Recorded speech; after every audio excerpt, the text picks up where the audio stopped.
안녕하세요. 저 이지순입니다.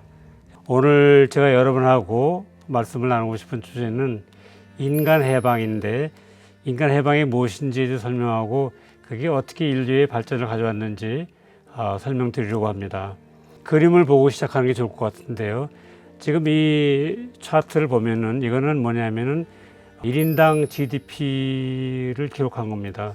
현재 가치로 구매력으로 평가한 1인당 GDP인데, 저기 보면은 서기 730년부터 근래까지 쭉 기록이 되어 있는데, 여러분들이 이제 여러 나라가 있기 때문에 지금 그래프가 여러 개 있습니다. 그런데 여기서 보면은 1700년대 중반까지 거의 그 그래프를 보면은 그야말로 바닥에서 완전히 머물러 있다가 1750년, 1800년대 들어오면서 점프하기 시작해가지고 현재 이르면은 굉장히 높은 그런 움직임을 보이고 있거든요.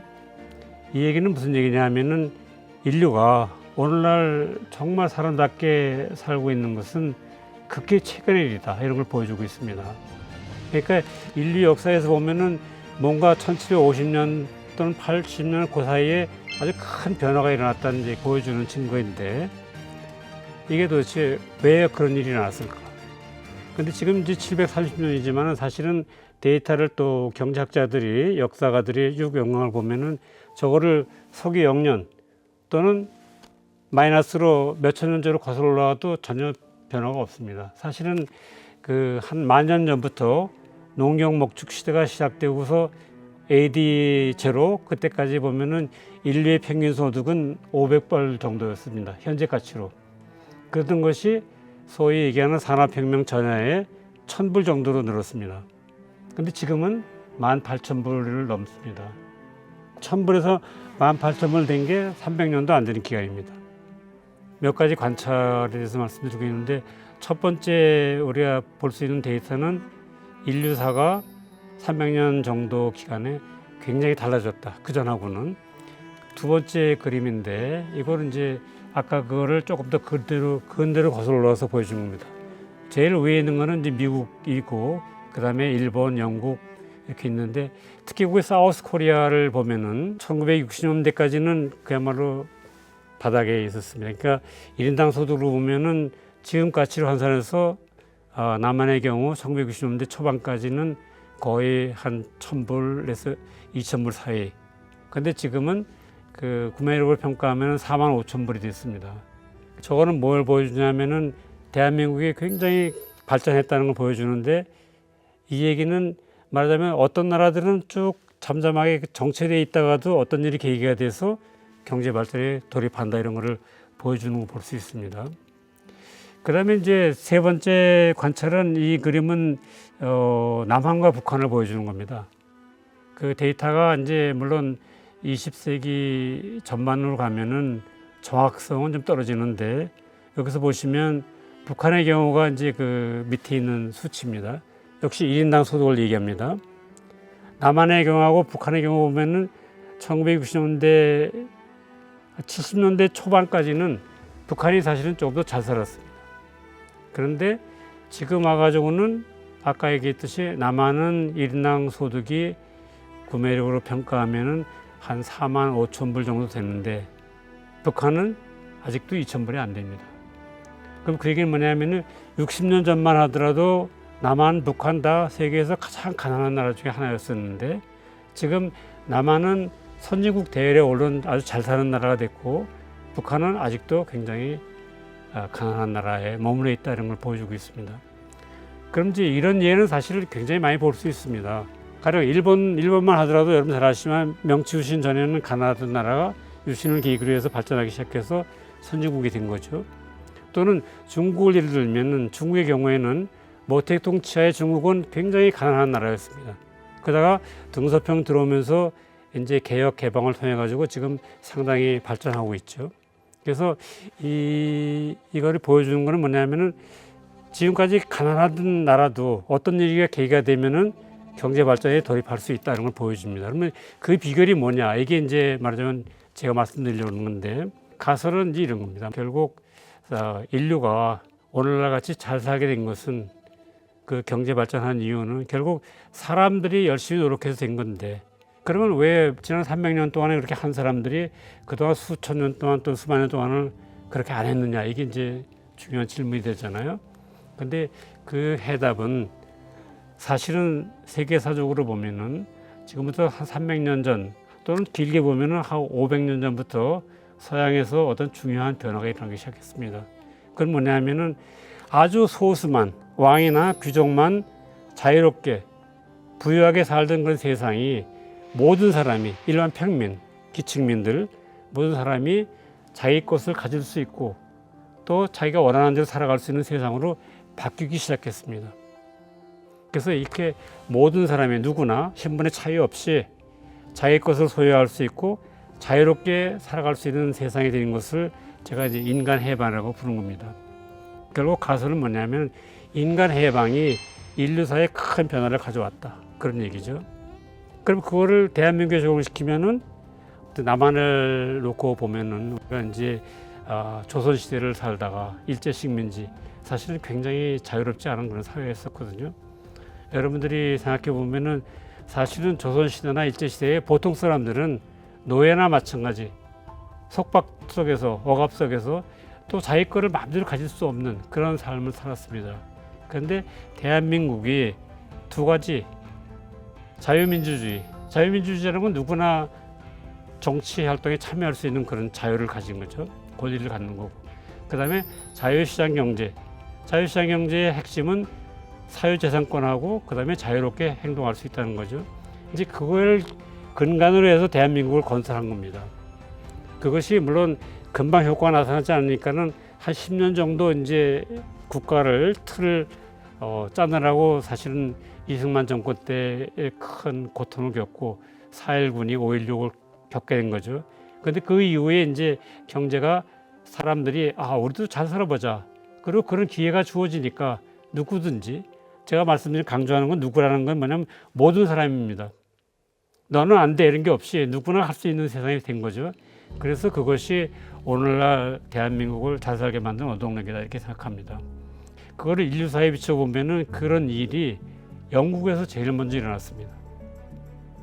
영국이 명예혁명 또는 대헌장이라든지 이런 걸 통해 가지고 벌써 이미 중세 이후에 차츰차츰 개인의 인권이 신장되기 시작했습니다. 그러던 것이 11세기, 18세기에 들어와서 이제 모든 사람이 소시민, 자유로운 시민이 되면서 자기 거를 가질 수 있고 그 다음에 자유롭게 활동할 수 있는 세상으로 바뀌기 시작한 겁니다. 그래서 영국에서 제일 먼저 산업혁명이 일어난 거죠. 근데 그것이 영국에서 산업혁명이 일어나니까 곧바로 프랑스와 독일로 전파되기 시작합니다. 왜냐하면 그 사람들은 문화적으로, 역사적으로 비슷한 게 많으니까는 영국도 하는데 왜 우리는 못하냐 해서 따라잡기 시작합니다. 그리고 그것이 북유럽으로 전파되고, 특히 중요한 거는 이제 영국 또는 유럽의 그 식민지로 출발했던 미국이나 캐나다, 호주, 뉴질랜드로 전파됩니다. 특히 미국을 예를 들면은 영국보다 훨씬 늦게 미국에 이제 영국의 식민지로 출발했잖아요. 근데 미국은 영국 사람보다 훨씬 더 자유롭게, 훨씬 더 재산권을 소중히 여기는 그런 사회를 발전하면서 미국이 이제 20세기 초반에 들어오면 영국을 앞지르기 시작합니다. 그래프에서 봤듯이. 그래서 미국이 지금은 세계 이제 제일 경제 1대국이 됐죠. 또 그런 변화가 재미있는 것은 영미권이 아닌, 유럽, 서유럽이 아닌 중에서 제일 먼저 경제 발전에 참여하기 시작한 게 일본입니다. 그런데 일본도 여러분 잘 아시지만 사실은 그 명치 유신이 일어난 동기가 미국이나 영국의 군함들이 왔을 때 대항하다가 결코 항복하고 졌잖아요. 근데 중요한 거는 일본 지도자들이 그때 우리가 이렇게 여기서 주저앉을 수 없다. 우리도 서양을 따라서 배우자. 그래서 아주 열성적으로 서양을 이제 받아들이기 시작했습니다. 그래가지고 일본이 제일 먼저, 서양이 아닌 그런 지역에서 제일 먼저 경제 발전에 참여한 거죠. 근데 그런 일이 예를 들면은 대한민국에서도 결국 60년대 후반부터 그런 일이 일어나기 시작했다 이런 얘기고, 중국도 마찬가지로 모태 통치에서는 사실은 인간 해방이라고 볼 수 없습니다. 그냥 나라에서 시키는 대로. 그 다음에 재산은 물론 공유재산, 사유재산이라는 게 거의 없었죠. 그러다가 이제 둥사병 취재에 오면서 개혁 개방하고 자기 것을 가질 수 있게 되니까는 중국 사람들도 열심히 이제 노력하게 돼서 잘 살게 됐다 이런 얘기죠. 근데 그걸 보면은 결국 그 데이터를 관찰해 보면은 제가 설명드린 그런 의미에서 인간 해방이 가장 먼저 이루어진 나라, 그 이루어진 역사가 길고 또 인간 해방이 뭐 한두 군데서 일어나는 게 아니라 굉장히 광범위하게 일어나고 그다음에 그 정도가 굉장히 깊은 그런 나라일수록 굉장히 잘 삽니다. 잘 살다는 것은 단순히 경제적으로만 잘 사는 게 아니라 자유롭고 인권이 보장되고 그다음에 여성의 권리가 확보되고 그런 사회가 되는 거죠. 그리고 이제 그거의 역은 뭐냐면은 인간 해방을 거부했거나 인간 해방의 역사가 짧거나 아니면 그 정도가 굉장히 낮은 나라는 지금도 굉장히 못 삽니다. 그런 이제 세계 나라를 살펴보면 다 그런 걸 알 수 있거든요. 쿠바라는 나라를 한번 예를 들어 보겠습니다. 쿠바는 여러분 잘 아시다시피 카스트로가 이제 오랫동안 통치하면서 사회주의 국가를 했죠. 사회주의 국가라는 것은 개인의 재산을 인정하지 않습니다. 그리고 나라에서 시키는 대로 이게 하는 겁니다. 그런 쿠바는 사실 미국의 플로리다에서 보면은 거리가 기껏 해봐야 175km, 180km. 말하자면 서울에서 대전 정도의 거리입니다. 그런데 쿠바는 지금 아주 세계에서 가장 못 사는 나라 중에 하나입니다. 그 왜 그럴까요? 만약 쿠바가 카스트로가 그렇게 사회주의 노선을 가지 않고 처음부터 미국하고 친교를 맺으면서 교육을 했다면 아마 지금쯤은 미국의 버금가는 잘 사는 나라가 될 수 있었을 겁니다. 문제는 그런 선택을 했기 때문에. 그 다음에 남한과 북한을 비교해 보면은 사실은 남북한이 분단 당시만 해도 여러 조건이 똑같았거든요. 그야말로 우리가 이제 몇천 년 역사라고 그러는데 단일 국가로서 살아오다가 인위적으로 나눠진 거죠. 근데 나눠지면서 중요한 차이가 가져온 게 뭐냐. 남한은 자유민주주의 시장경제로 갔고 북한은 공산주의, 사회주의, 그 다음에 통제경제로 간 거죠. 그것이 결국은 60년이 지나면서 지금은 굉장히 큰 차이를 만든 원인이 되는 거죠. 다시 말하면 남한에서는 인간 해방이 이루어지기 시작했는데 북한에서는 인간 해방이 이루어지지 않았다 이렇게 볼 수 있는 거죠.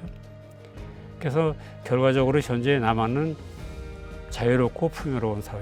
물론 이제 그 안에서 빈부격차가 있지만 전반적으로 이제 볼 때는 북한은 지금도 굉장히 빈곤하고 또 억압받고 있죠. 그래서 이것이 결국은 보여주는 것은 인간 해방의 여부가 결국 어떤 사회가 자유로운지 풍요로운지 빈곤한지 억압받는지 인권이 존중되는지 이런 거를 이제 결정하는 겁니다. 그래서 그런 게 중요한데 그렇다면 거기서 얻을 수 있는 교훈이 뭐냐? 인간 해방의 길에서 어긋나면 안 되겠다 이런 얘기거든요. 왜 그러냐 하면은 세계를 보면은 인간 해방의 길을 걷다가도 어떤 일이 계기가 돼가지고 우리 그런 거 안 해. 그러고 돌아선 나라가 많습니다. 예를 들면 최근에 그런 예는 베네수엘라입니다. 베네수엘라는 사실 남미에서 굉장히 잘 사는 나라 중에 하나였었는데 원유가 굉장히 매장량이 많은 나라죠. 그런데 갑자기 사회주의로 돌아가기 시작했습니다. 그래서 지금은 베네수엘라가 굉장히 못 사는 그런 나라가 여러분 뭐 뉴스에서 많이 보셨잖아요. 아르헨티나도 그런 예에 속합니다.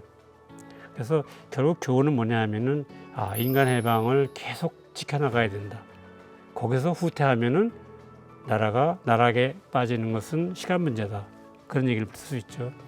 그래서 이제 조금 그 조심스러운 예측인데 가령 중국의 경우 좀 예를 들면 최근에 중국이 약간 그 인간 해방의 길에서 이제 후퇴하는 추정을 보이고 있잖아요. 홍콩의 사태를 보든지 저런 식으로 가면은 경제 발전, 자유 이런데 좀 지장이 생기겠다 이런 생각이 들죠. 근데 그 얘기를 우리나라에서 하면은 만약 우리나라도 그런 길로 들어서기 시작한다면 그런 주장을 하는 사람들도 많잖아요. 그래서 그러면 우리도 선진국에서 중진국, 후진국으로 내려앉는 것은 뭐 불보듯 뻔하다. 그러니까 결국 우리나라 사람들 특히 젊은 세대가 자유, 그다음에 사유, 경쟁 이런 게 얼마나 중요한지를 깨닫고 거기에서 반대의 길로 가는 것을 어떻게든지 막아야 되겠다 이런 이제 결론을 얻게 됩니다. 잠깐 이거 보면은 이게 이제 영국과 영국 관련 국가라고 했는데 영국 그다음에 영국에서 떨어져 난 나라들 경제 발전이 어떻게 이루어지는지 보여주고 있습니다. 지속적으로 경제 발전이 이루어져가지고 지금 잘 사는 나라가 돼 있죠. 근데 여기서 한 가지 굉장히 흥미로운 것은 아일랜드입니다. 오른쪽으로 가면 아일랜드가 제일 위에 올라와 있는데 아일랜드는 사실은 영국보다 훨씬 못 사는 나라였거든요. 그런데 과거에 한 30년 사이에 굉장히 나라 경제체를 바꾸면서 지금은 오히려 영국이나 미국보다 잘 사는 나라로 바뀌기 시작했습니다. 물론 나라 크기가 크지 않으니까 경제 규모로는 아직도 굉장히 작죠. 요거는 이제 뭐냐면 동구권 국가를 보여줍니다. 동구의 소련을 비롯한 동구라파. 근데 동구라파에 예를 들면 여러분 잘 아시는 폴란드, 헝가리, 체코, 슬로바키아 이런 나라들은 사실 옛날에 유럽 지역의 일부였기 때문에 굉장히 문화적으로도 그렇고 경제적으로도 잘 살던 지역이었는데 소련의 2차 대전 후에 편입되면서 경제가 크게 발전하지 못하고 가다가 왜냐하면 저 수치를 보면은 굉장히 평균 소득이 낮거든요. 그러다가 소련 체제가 붕괴되면서 굉장히 혼란을 겪으면서 경제가 이제 나락으로 빠지기 시작합니다. 그런데 그 이후에 회복하기 시작하는데 관찰할 건 뭐냐면 체코라든지 폴란드, 헝가리, 또 슬로바키아, 리투아니아 이런 나라들은 굉장히 회복이 빠릅니다. 그건 왜냐? 그 나라들은 소련에서 풀려나자마자 우리는 서유럽하고 같아져야 되겠다. 그쪽으로 돌아가기 시작합니다. 그 기본은 뭐냐면 사유재산권을 인정하고 자유를 줘야 되겠다. 근데 그게 비해서 루마니아, 불가리아 또 이쪽에 유고슬라비아 이런 나라들은 아직 본격적으로 그렇게 못 가기 때문에 아직도 가난하게 살고 있는 겁니다. 그래서 그런 데이터를 볼 수 있고요. 이건 뭐 여러분 보시기 복잡하지만 굉장히 많은 나라가 바닥에 지금 지고 있는 걸 볼 수 있죠. 저게 아프리카입니다. 아프리카는 수많은 나라들이 아직도 인간 해방을 거부하고 있기 때문에 예나 지금이나 잘 못 살고 있다 이런 걸 보여주는 거죠. 그 예외가 이제 보스와나하고 남아연방인데 그거는 여러분들이 이제 보스와나는 아마 잘 모르실 텐데 거기는 의외로 그 다이아몬드나 금강이 많이 나오는데 굉장히 그거를 나라에서 관리를 잘하고 또 굉장히 자유롭게 해주는 나라입니다. 그 요거만 이제 말씀드리고 끝내고 싶은데요. 이거는 이제 우리 남한 대한민국 흥성의 역사라고 했는데 여기 보시면은 제일 밑에 있는 게 대한민국입니다. 1960년대 초를 보면은 위에 미국이나 영국, 일본에 대해서 굉장히 차이가 나죠. 특히 미국이나 보면 차이가 굉장히 납니다. 그래서 그 당시에 데이터를 보면은 일당 소득이 미국의 약 16% 정도밖에 안 됐습니다. 그런데 지금은 미국하고 차이가 60%까지 올라왔어요. 60%를 좀 넘습니다. 그런데 더 특이한 거는 대한민국이 지금 저기 그림에서 보면은 영국과 일본을 따라잡고 있습니다. 우리 대한민국이 굉장히 지난 60년 동안에 크게 발전했다는 걸 보여주고 있죠. 두 번째 그림은 우리가 이제 우리나라하고 중국, 베트남, 인도, 특히 중국에 대해서 걱정들을 많이 하는데 중국이 원래 인구가 많아서 경제 규모가 큽니다. 그러나 1인당 소득으로 보면은 중국은 저기 나타나 있듯이 아직도 대한민국하고 현격하게 차이가 납니다. 그리고 또 하나 느끼는 건 뭐냐면은 우리나라하고 중국, 베트남, 인도하고는 격차가 갈수록 벌어지고 있다 이런 얘기입니다. 그래서 우리나라는 선발주자를 따라잡는 데도 성공했고 미국이나 일본, 영국을 따라잡았고 미국을 따라잡은 건 아직 아니죠. 가고 있죠. 그 다음에 후발주자들 중국이나 인도, 베트남을 굉장히 따돌리고 있다 이렇게 나타나고 있죠. 그래서 대한민국은 굉장히 성공한 나라인데 그 성공의 비결은 아까 말씀드렸듯이 우리나라가 건국이 누구나 재산을 가질 수 있는 누구나 자유롭게 활동할 수 있는 기틀을 위해서 나라를 세웠고 그거를 계속 발전시켜 왔다는 게 성공의 원인입니다. 물론 우리나라의 인간 해방이 하루아침에 이루어진 게 아닙니다. 굉장히 많은 투적을 겪으면서 그럼에도 불구하고 그쪽 방향으로 계속 왔다는 게 굉장히 중요하죠. 예를 들면은 우리가 이제 건국 후에 토지개혁이라는 게 굉장히 중요했고 한국 전쟁 6.25 때문에 굉장히 나라가 멸망 직전에 갔다가 그 다음에 4.19, 5.16에 혼란을 겪다가 산업화에 성공하고 민주화에 성공하고 그 다음에 개방하고 좀 위기를 맞았다가 위기에 극복하면서 또 자율화 선전을 하고 그래서 지금 현재는 이제 굉장히 잘 사는 나라로 왔는데 잘 살다 보니까 이제 어떤 일이 벌어지느냐 이거 좀 적당히 하고 이제는 좀 이렇게 나눠 먹기 식으로 가야 되는 게 아니냐 이런 이제 움직임이 나오기 시작하는데 모든 나라가 보면 그런 움직임이 다 나타나기 시작합니다. 어느 정도 잘 살면. 근데 그쪽으로 가기 시작하면 그다음부터 이제 경제에 힘이 빠지고 사회가 자꾸 통제 사회로 갈 가능성이 많습니다. 그래서 이제 그거를 어떻게 경계하느냐 하는 게 굉장히 중요한데요. 오늘 제가 사실 두서없이 말씀을 드렸는데 결국 요지는 오늘날 대부분의 인류가 대부분이라는 건 한 80억 명의 인구 중에서 지금 한 60억 명 정도가 굉장히 그래도 비교적 잘 사는 상태가 됐습니다. 아직도 한 30억 명 정도는 20억 내지 30억은 굉장히 가난하고 억압받으면서 살고 있습니다. 그래서 모든 사람이 해방된 건 아닌데 결국 그 인간 해방이라는 그런 큰 변화가 일어서 지난 300년 사이에 사람들이 비로소 잘 살게 됐다. 근데 잘 살게 된 원인은 아까 얘기했듯이 자유를 주었는데 근데 그게 가장 중요한 게 뭐냐면은 인간의 두뇌를 폭발적으로 활동하게 만들었습니다. 그래서 온갖 발견이 나오고 기술이 발전하고 그러다 보니까 인간의 두뇌가 갈수록 더 빨리 발전하는데 지금은 그 결과로 부작용이 나타나기 시작했습니다. 그래서 이제 이거를 어떻게 치유하는 게 문제인데 그래서 후세들이 이제 저도 그렇지만은 특히 관심을 가지고 이제 봐야 되는데 몇 가지만 말씀드리면은 새로운 불평등이 대두되기 시작했습니다.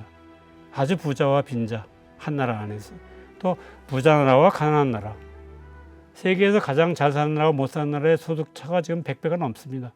그리고 굉장히 부자하고 가난한 사람 차이가 많죠. 물론 그 차이는 사실은 냉정하게 들여다보면 사회주의 공산주의 국가가 더 큽니다. 사실은 차이가. 그러나 이제 자본주의 시장 경제 국가에서도 차이가 나타나기 때문에 사람들 사이에서 이걸 어떻게 치유하느냐 하는 게 굉장히 이제 큰 문제로 등장했죠. 그다음에 두 번째는 인류가 그런 경제 발전을 하다 보니까는 지금까지 경제 발전은 주로 화석 연료를 써서 에너지를 써서 한 거기 때문에 결국 자원이 고갈된다든지 환경이 파괴된다든지 기후변화 같은 그런 일들이 벌어지기 시작합니다. 그래서 특히 기후변화가 요즘 이제 지구온난화 때문에 많이 논란이 됐는데 결국 숙제는 어떻게 인류가 이 문제를 슬기롭게 해결하느냐 하는 게 굉장히 중요합니다. 해야 된다는 걸 알고 있지만 중요한 거는 해결을 하려고 노력을 덜 한다는 데 있습니다. 왜냐하면 우리들 스스로가 굉장히 자원을 낭비하고 있는 게 많거든요. 그래서 그거를 바꿔야 되는데 그 다음에 세 번째는 우리 두뇌가 발달하다 보니까 새로운 기술을 개발하고 근데 그 기술 개발하는 걸 무기 개발에 써가지고 지금 굉장히 그 가공할 무기들이 많이 씁니다. 원자폭탄만 하더라도 여러분 아시지만 그거 인류를 금방 멸망시킬 수 있는 만큼 많이 있거든요. 과연 이런 무기들을 어떻게 우리가 컨트롤할 수 있는지 하는 게 이제 숙제고요. 그 다음에는 최근에 이제 인공지능이 화두가 되는데 인공지능이라는 건 인간지능이 만든 지능입니다. 말하자면. 근데 그 인공지능을 탑재한 도구나 기계가 이제 점점 인간을 조종하기 시작합니다. 그리고 머지않아서 아마 인간을 노예로 만들 위험성이 굉장히 큽니다. 우리가 그냥 인공지능 기계가 시키는 대로 살아가는 세상이 된다 그러면은 이제 인간이 기계의 노예가 되는데 거기서 제일 어려운 건 뭐냐면 그 기계, 인공지능 기기를 컨트롤하는 사람이 통제하는 사람이 나쁜 마음을 먹으면은 얼마든지 선량한 인류를 노예로 만들 수도 있다. 이제 그런 위험을 어떻게 극복하느냐 하는 게 중요한 거예요. 그 다음에 이제 또 하나는 인간 두뇌가 발달하다 보니까는 바이오 엔지니어링 이쪽에 이제 바이오 메디컬 사이언스가 굉장히 발전하는데 그러다 보니까는 이제 신의 영역이라고 불렀던 생명체를 창조한다든지 수명을 연장한다든지 이런 쪽으로 이제 인간이 가기 시작합니다. 그러고 보면은 이제 많은 사람들이 신은 없다. 그러면서 이제 그쪽으로 가고 결국 우리가 신보다 더 낫다 이런 식으로 이제 굉장히 오만해지기 시작하는데 또 그것이 과연 얼마나 지속 가능할지 그런 것들이 이제 일종의 숙제인데 인간 해방이라는 게 이제 인간의 두뇌를 폭발적으로 발전시키는 건 좋은데 그 결과로 부작용도 낳기 시작했다. 그렇다면 이제 저도 지금 고민 중이지만은 앞으로 젊은 세대들이 한다면 어떻게 저런 문제들을 슬기롭게 해결하느냐 이제 그것이 큰 과제라고 봅니다. 그런데 인류 역사를 보면 인류 역사에 사실은 도전이 없던 위기가 없던 시대는 없습니다. 근데 그거를 지금까지 극복을 해왔거든요. 그래서 앞으로도 아마 그렇게 긍정적으로 볼 수도 있는데 정말 인류의 미래가 밝기만 한 것인지 하는 것은 아직도 좀 미완의 과제입니다. 그래서 특히 젊은 세대가 그 문제에 대해서 좀 좋은 해답을 찾아줬으면 하고 바람이 있습니다. 네, 오늘 제 강의를 이걸 마칠 텐데 들어주셔서 감사합니다. 저하고 더 토론하고 싶은 분이 있으면은 나중에 여기다가 이메일 주소를 남겨놓을 테니까 뭐 연락을 주시면 또 말씀을 드리겠습니다. 감사합니다.